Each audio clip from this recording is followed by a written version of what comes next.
Jenis baru ditemukan di Indonesia. Mutasi tersebut membuat virus itu berkali-kali lebih cepat menular. Guna membahas hal tersebut sudah bergabung bersama kami Kepala Lembaga Biologi Molekular Eijkman Amin Subandrio. Selamat pagi Prof. Amin.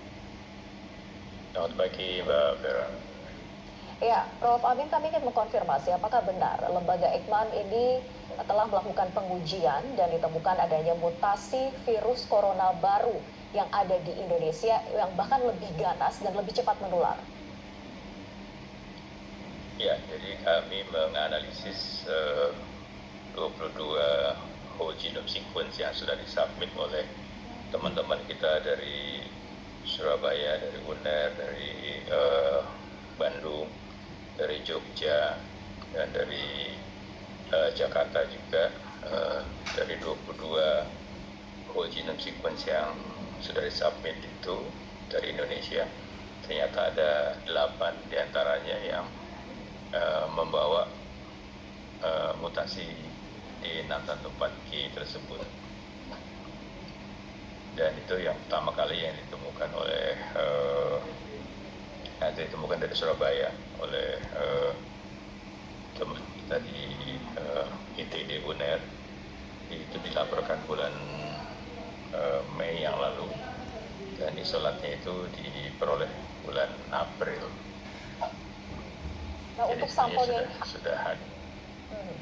sampelnya ini hanya yang dilihat di Surabaya atau juga di wilayah lain di Indonesia? Artinya secara merata memang adanya mutasi secara bersamaan begitu di seluruh wilayah, bukan hanya di wilayah tertentu ataupun kota tertentu. Ya, ternyata di beberapa kota juga ditemukan. Jadi yang mengandung mutasi tersebut ditemukan di Surabaya, di Jogja, Jawa Barat itu di Tangerang, kemudian Jakarta. Baik, tapi kalau untuk kita masyarakat awam, Prof, untuk bisa memahami SARS-CoV-2 dengan mutasi corona baru ini, seperti apa sebetulnya klasifikasinya yang mudah dimengerti untuk masyarakat awam? Ya, sebetulnya mutasi D614G itu kan ditemukan pertama kali itu di bulan Januari ya, di Jerman. Kemudian sudah dicermati, tapi di laboratorium, sekali lagi di laboratorium itu diamati bahwa dia memiliki kemampuan menginfeksi sel manusia itu ya kurang lebih 10 kali lebih cepat. Tetapi sekali lagi itu di laboratorium. Nah, belum cukup bukti kuat apakah itu juga terjadi di populasi manusia, antar manusia ya. Jadi misalnya ada yang mengkaitkan itu kemudian dengan kejadian-kejadian super spreader, di mana satu orang bisa menularkan ke lebih banyak orang lain. Ya, seperti yang terjadi salah satu yang terakhir ini, salah seorang, tapi bukan di Indonesia ya, di luar negeri, satu orang menularkan ke 45 orang barangkali. Nah, tadinya diperkirakan ini adalah tanda petik ulahnya mutasi di 614G, tapi ternyata dari 45 orang yang ditularkan itu yang mengandung mutasi itu hanya sedikit, hanya 5 atau 6 orang, sehingga tidak bisa dikaitkan secara langsung. Jadi kejadian super spreader itu lebih dikaitkan dengan banyaknya virus yang ada di tubuh manusia tersebut ya. Walaupun memang ada laporan yang ini laporan terbatas, tapi ditemukan mereka yang terinfeksi oleh virus dengan mutasi D614G ini viral load-nya lebih tinggi ya.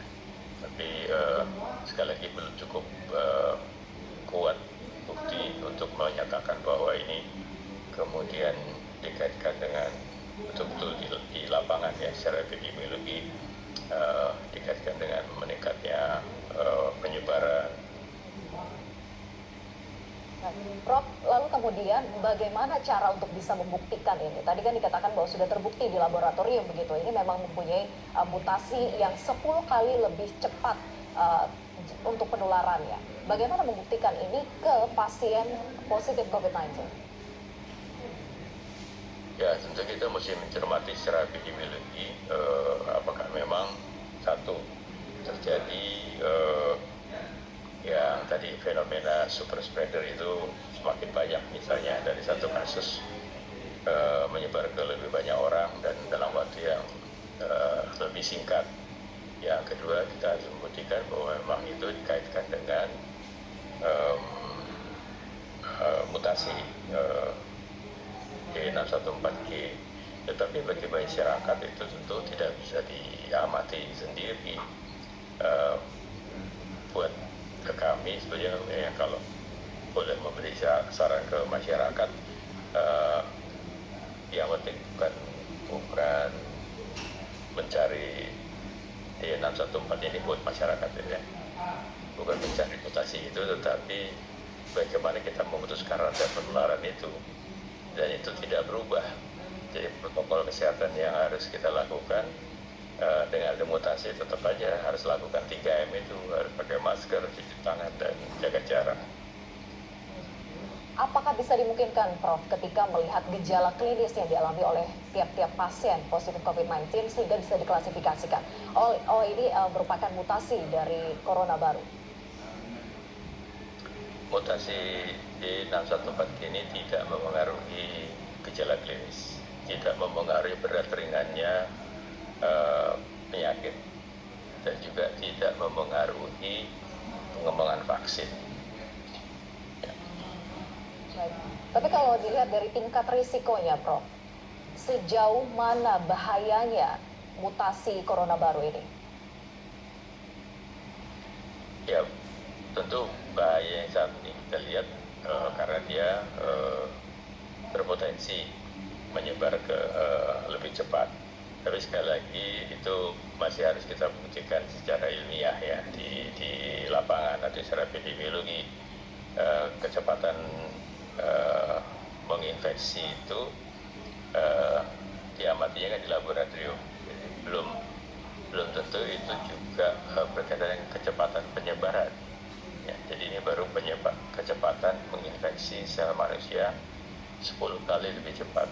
Jadi agak berbeda nih pemahamannya. Ya, kecepatan menginfeksi sel manusia dengan kecepatan penyebaran itu fenomena yang berbeda. Ya. Mungkin berkaitan, tapi harus kita buktikan.